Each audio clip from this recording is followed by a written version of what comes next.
Hey, what's up? Andrew Kramer here for VideoCopilot.net, and welcome to another very exciting After Effects tutorial. Thanks for joining me.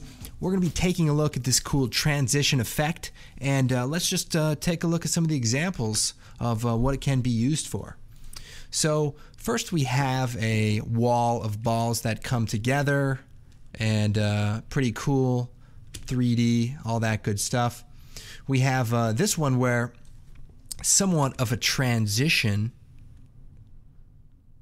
with some optical flares at the end. So that's pretty cool. And you can see that the wipe happens from top to bottom.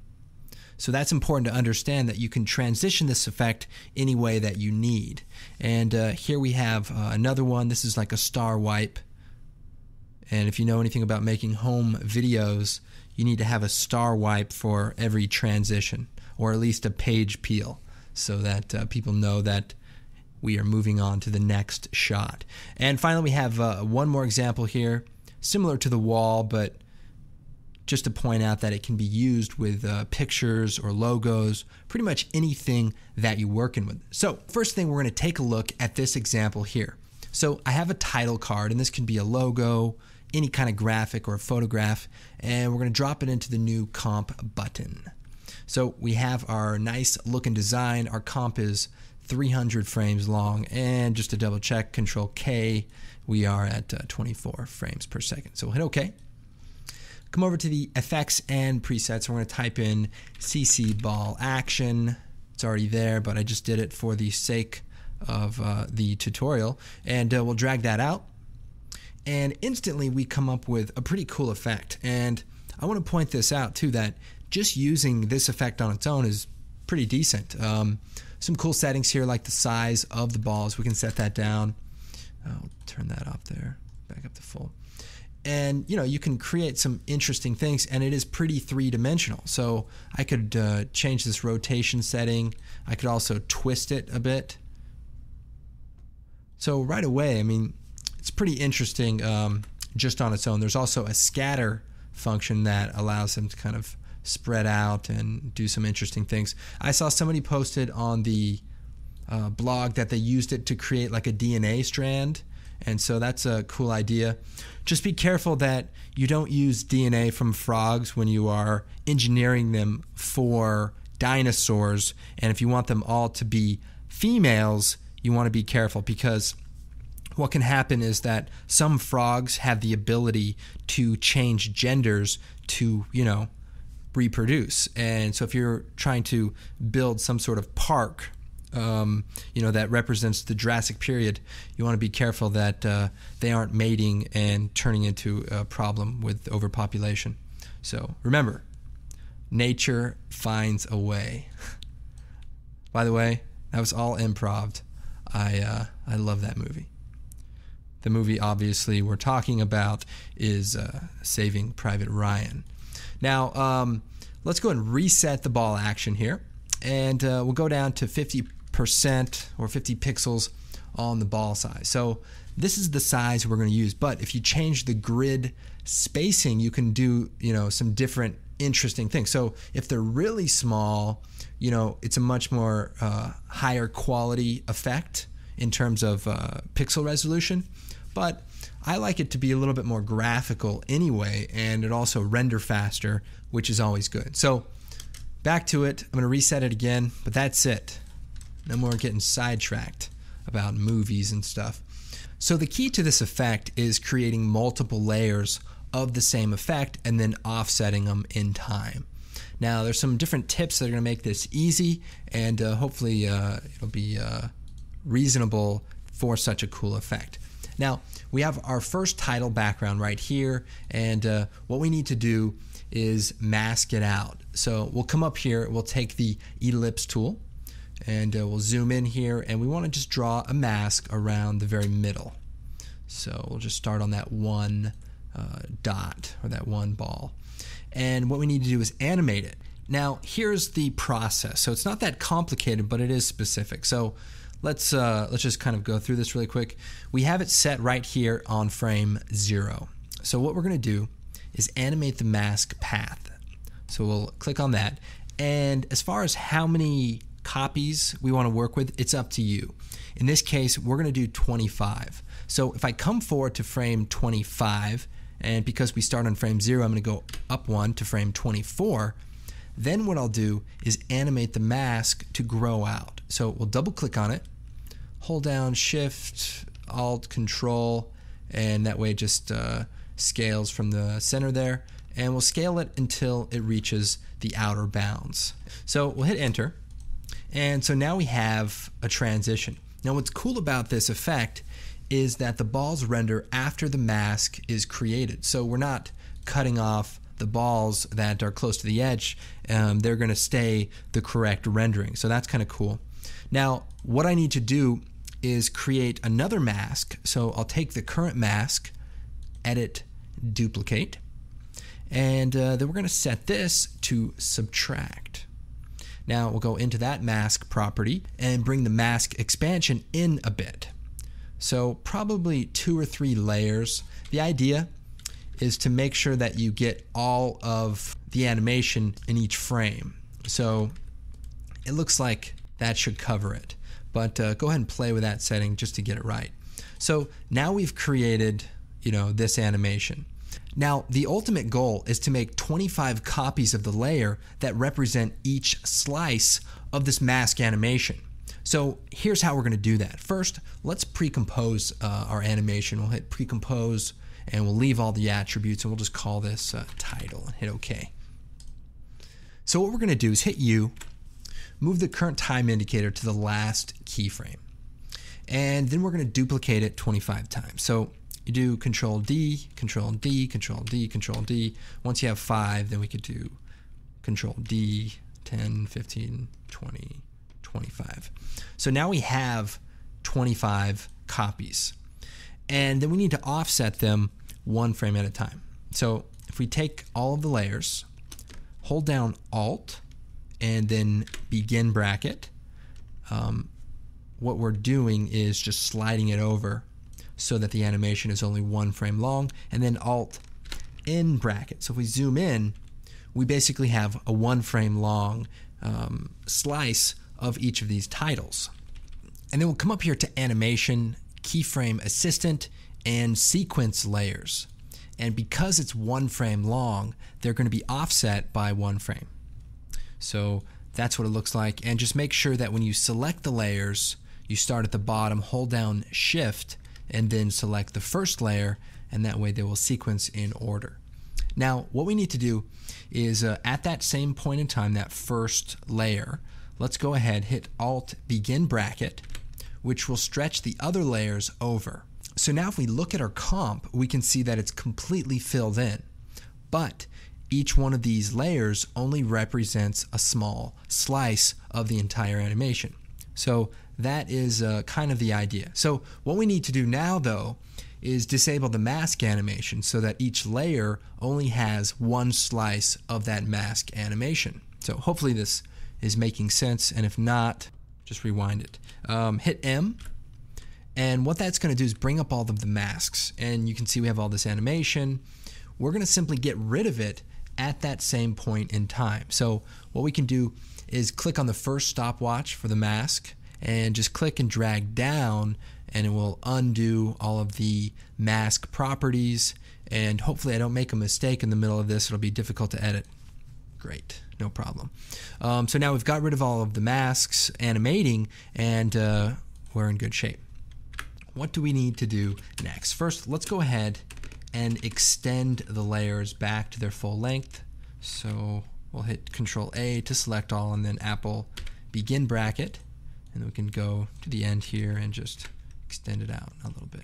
So now that we have it set up, this is where we can start being creative. So first thing we'll do is bring all of the layers back to frame 0. So again, we'll hit Control A and then hit Alt Home, and that will slide them all over. So what I want to do is go find one of them that takes place in the middle here and solo the layer. So what I want to do is create an animation and then apply it to all of the other layers. So we'll go ahead, start here. I probably want to make it about 30 frames long, and we'll keyframe the scatter amount, maybe the rotation, and even the ball size. So then if we move back in time to frame 0, we could turn the scatter amount up. We can shut off the show masks so we can see what's going on, and maybe add a little bit of twist. We might even change the axis, maybe the y-axis. That could be interesting. So it's up to you. You just want to play around with the settings. Now, we can set the ball size to 0, so they start really small and then come and create themselves. So if we take a look at the box animation, that's how I did it here, where you can have a bunch of little particles that grow into being the full-size particles. So that's one way, but in this case, we're actually going to turn the size up so that they're larger.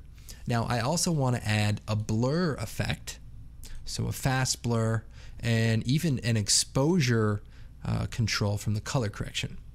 So we'll hit U so we can see the animation. Just make sure our keyframes are set up. And we'll set the blurriness to maybe about 60. Hit U, brings those up. And we'll move forward to our 30 frame mark and turn the blur down to 0. And for the exposure, what I want to do is move 2 frames before the end, set a keyframe, then move forward, turn the exposure up 2 stops, and then go forward, 6 or 7 frames, and then set it down to 0. And that's going to create this effect where you see this highlight almost like a shock wave. And just kind of a good way to indicate that they have come together and that the image is ready to go. Like when, never mind. I'll talk about that later. So let's go ahead, add some easy ease keyframes here. So we'll select all of these values. We'll hit F9, and that way it'll be kind of smooth as it comes together. Let's see here. Okay. Looking good. Maybe we'll set the ball size to 75. And then we also want to fade it in so that they don't just pop on. So hit Shift T, which brings up our opacity. We'll set it down to 0. We'll move forward. Not the entire animation, but maybe just about half there. Go up to 100. You have to set a keyframe though, apparently. I was thinking about it and I wanted to, but it didn't happen. So there we go. Okay, so how do we get this effect to the rest of them? Well, we just have to copy and paste it. So make sure that all your layers are at frame 0. We'll move the current time indicator to frame 0. Then we'll hit UU, or we'll just hit E and then Shift T. So E brings up the effects, Shift, and then the letter T will bring up the opacity. And what we'll do is we'll select all of these and the opacity by holding down Shift, and then I can choose Edit, Copy. Now, what I want to do, and this is just a good idea, is select all of my layers and then choose Effect, Remove All. And that way we're not accidentally copying multiple copies of an effect or not moving all the parameters. Just a good idea. Now, the opacity will get overwritten, but if you want to, you can just hit T, and remove it and just make sure they're all set to 100. Now, this isn't a problem right now because we haven't added the effects to any of the other layers. But if you want to make a change, what you're going to need to do is change the one, copy the settings, and then paste it to the rest of them. So just so you understand that. Now, what we need to do is paste it right here. So Edit, Paste. And it's going to be slow, but look at this. We've created a monster. Now, in order to offset them by 1 frame, we need to go then make them all a single frame long and then sequence the layers like we did earlier and then re-extend them. Well, I got tired of that pretty quick, so we whipped up a quick little script that you guys can use for this effect. So what we'll do is we'll select the first layer, go down to the bottom, hold down Shift, select the last layer, and then choose File, Scripts, Run Script, and we can run the sequencer script. And when we hit Open, we get prompted with the ability to offset by however many frames. And it doesn't matter where the layers are, it'll just sequence them off by whatever you type in here. So we'll do by 1 frame, hit OK. And so now our animation starts in the middle there, starts to come together, and then we have our entire logo. Let's go ahead and extend our layers. So we'll move over, hit Control A, and then Alt in bracket to just extend the out points of the layers. And then we'll set the work area and I'll hit 0 so we can start previewing it. So right away we have a pretty cool looking effect. Now what I probably want to do is duplicate the top layer, and I'm going to take that copy, we'll change it to, I don't know, blue so that we know it's a different layer, and we'll just delete all of the effects. And maybe what we'll do is we'll add our own mask that animates. So let's see, we'll turn our masks back on, animate the path. We'll move forward, let's see. We're at frame 60, we'll move forward to frame 90. So we're going about the same speed. And hold down Control, Shift, Alt, and we're just gonna scale this up. Now I scaled it all the way up, but you can do less than that, and we can feather it out a lot and turn it back on. So then it's just a matter of lining it up with the animation so that as it grows on, it also fades to the correct image. But remember, this is 3D, so we can even add some more cool 3D effects. So I'll turn on the 3D layer switch, and I'll also take all of our layers other than the top one, hold down Shift, and let's set the transfer mode to add. And what that's going to do, besides adding a bunch of little random dots, because remember there's a little bit of overlap, it'll just make the particles blend a little bit more naturally together. So we get to the end here. I want to create a camera move. So we'll create a new camera. We'll do the 24mm preset, hit OK. And then we'll create a null object. And we'll make the null object 3D. And then we'll parent the camera to that null object. So towards the time when the animation is about complete, about here, we'll go to the null, hit R, keyframe the Y rotation, and then we'll move forward to the beginning, and we'll rotate it to the side, and then we can move that over. Maybe we'll do like 120 or so. We'll select that keyframe, we'll hit F9 so that it's nice and smooth. And for our camera, we'll hit P, keyframe the position, we'll move that over, hit F9 so it's smooth. And then when we go to the beginning, we'll take the camera track Z tool and let's move close in here. So then we start out really close to the particles and then we start backing away from them. Now I just remembered something. You see how the edges kind of fade off? That's because my blur effect, I suspect, didn't have the repeat edge pixels on. So just remember whenever you're making all these effects, just make sure you set all the settings right before you copy them. Unlike here, where I've clearly made a mistake, I've recorded it into my tutorial, and now will be the ridicule of the After Effects community. So, nevertheless, be careful. Just a message. All right, so I think this is looking pretty good. Let's go ahead, take a quick look with the entire animation.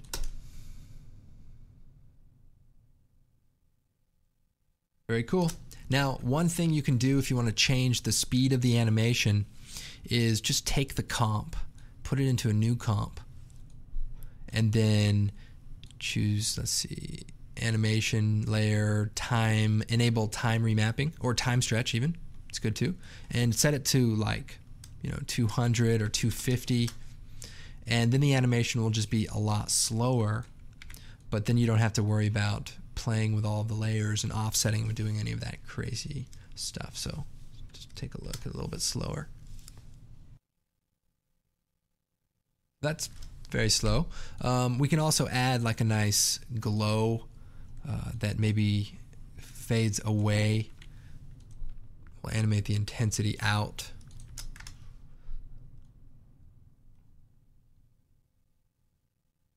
But maybe a nice glow, and then everything comes together. Now, here's another idea. I'm not sure how long this tutorial is, but I just want to throw out some more ideas there. So remember, we set the animation to be about 30 frames long. So if we open up the pre-comp, and let's say we go to frame 29, for example, and let's add an orange, like a gold solid. And we'll keyframe the opacity here.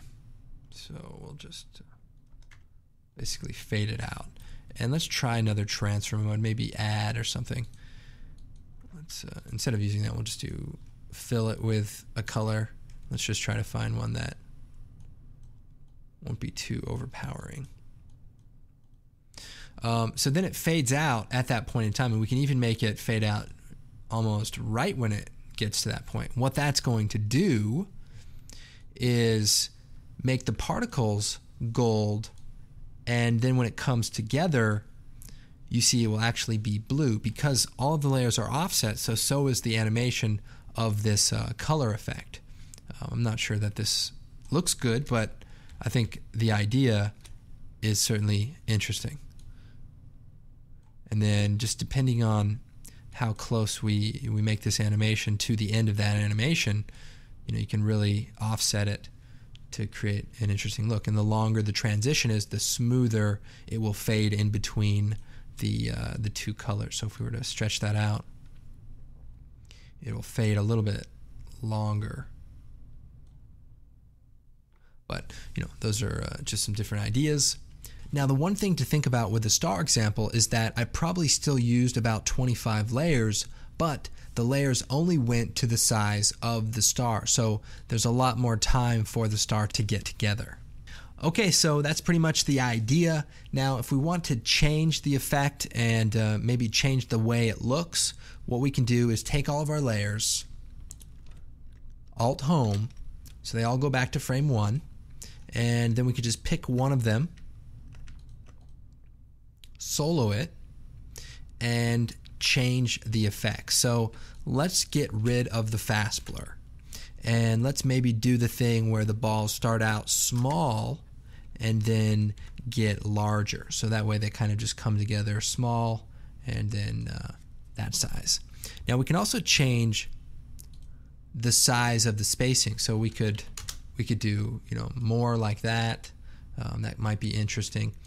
But once we get it the way we want, we'll hit E and then Shift T so we can see the opacity. Then we'll go to the beginning, hold down Shift, edit, copy, and then we just need to select all of the layers, choose Effect, remove all, choose Edit, paste, and then let's make sure that we have them selected from 1 to 25. Then we'll choose that script, run script, sequencer, open, and we'll offset by 1 frame. We'll hit OK. So now, if we look at it, we'll unsolo that one. They all start coming together, and let's go and preview that. And to get rid of some of those specks that you see, we could just change the transfer mode of the layers just back to normal, and that way they're not blending with each other. So there you go. Now the reason it looks like they are here is because we're at half resolution on the render, but you can see that it's not like that in the final render. Anyway, so there you go. Pretty cool effect. Just think about all the combinations of things you could apply to that one layer and then copy it to the rest of them and see it kind of cascading on. So it's a lot of possibilities here, and the ball action filter is a fun one, and hopefully you guys have fun playing with it. Now, of course, be sure to check out the website. We've got lots of cool things happening. We've got the After Effects basic training. If you have coworkers or friends who want to get into After Effects, that's a great place to start. We've got our presets, the Sure Target plugin, as well as the reflection plugin, and just download the project file for those to get those. And we also have some cool tools that are very affordable. We have optical flares for adding some insane lens flares to your work. And of course, it helps support the site. So check out the blog and just stay active and keep learning. I am Andrew Kramer, and we'll see you next time.